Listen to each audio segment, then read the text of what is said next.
Joining us now, Democratic Senator of Connecticut, Richard Blumenthal, a member of the Armed Services Committee. Good to see you, Senator. And you're one of 16 Democratic senators who signed a letter today asking for, frankly, a more sprawling investigative action beyond what we just talked about.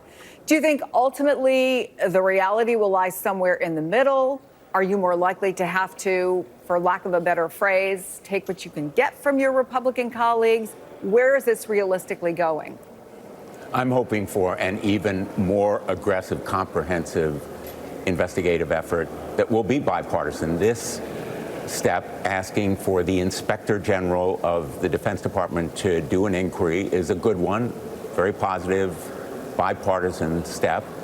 But these investigations by inspectors general often take months, sometimes years, and this one has to be prompt, penetrating, and unsparing. And in the meantime, let's be very blunt here.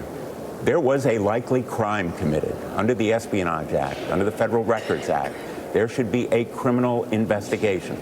I think there's grounds for a prosecution, but ultimately the evidence has to be assessed after the FBI, which has a criminal national security unit, to do an objective and independent investigation that could produce a prosecution. I also think that both Hegseth and Walz need to resign or be fired, because this breach of security for Hegseth follows a pattern, for example, inviting Elon Musk to come see China's war plans or our war plans against China. And that kind of disdain for proper security procedures, I think, really warrants very serious consideration, along with other failings. So you understand prosecution. For folks who don't know, you were a chief federal prosecutor from your state. Is it clear to you that who might be potentially culpable, or at the very least, who are the people you most would want to hear from if there were some sort of hearing? I think there should be a hearing. Very good point. A hearing before the Armed Services Committee, because as important as the investigation is, full disclosure to the American public. They deserve to know.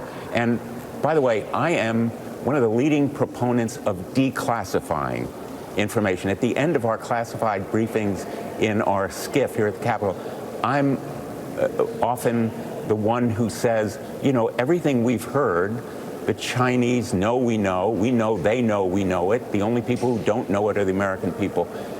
But in this instance, this information was so clearly sensitive and so clearly a danger to the pilots flying this mission if disclosed. I'm as disturbed by the reaction of Hegseth and Walz, and I think they are the primary targets for this investigation because they organized the call and Hegseth is the one who actually disclosed the information.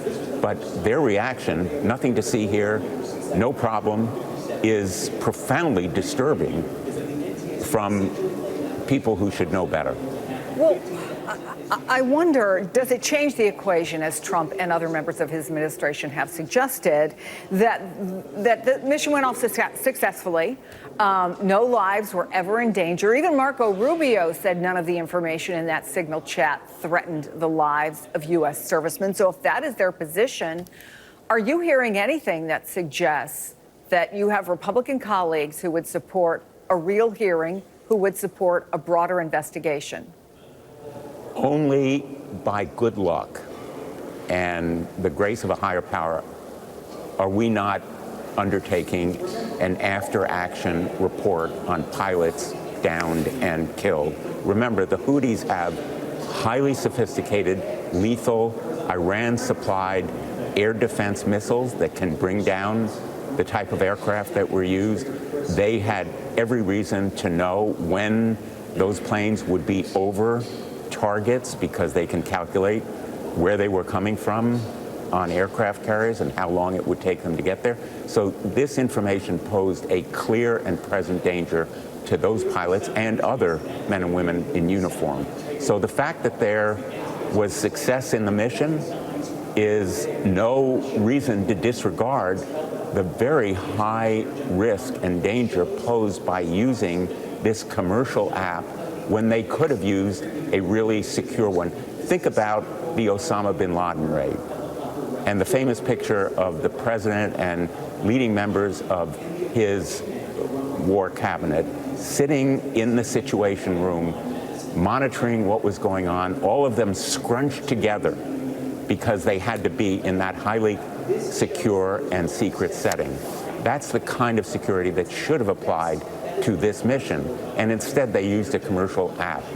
The breach, in fact, breakdown in security, I think is so jaw-dropping, but equally so the reaction that, well, nothing to be worried about here. It's a little bit like saying the drunk driver was never at risk because he made it home okay, so nothing to see here. I'd like to, in our last minute, just ask you really quickly something else we're learning about today, Senator, and that is that Health and Human Services Secretary RFK Jr. says he wants to slash 10,000 full-time employees across different departments, in addition to about 10,000 who have already chosen to leave since President Trump took office. Do you have concerns about the real-world impact on your constituents if this is what happens? I have very deep concerns, yes. Thank you for asking about this slash and trash approach by Elon Musk, more of his handiwork.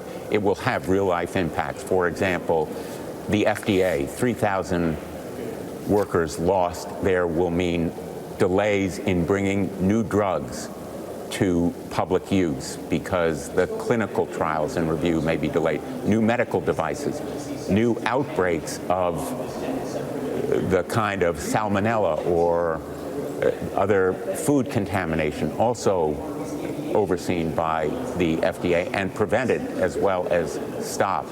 And the CDC losing 2,000 workers, meaning that outbreaks of measles or other kinds of diseases may be put our people in Connecticut and all around the country at greater risk.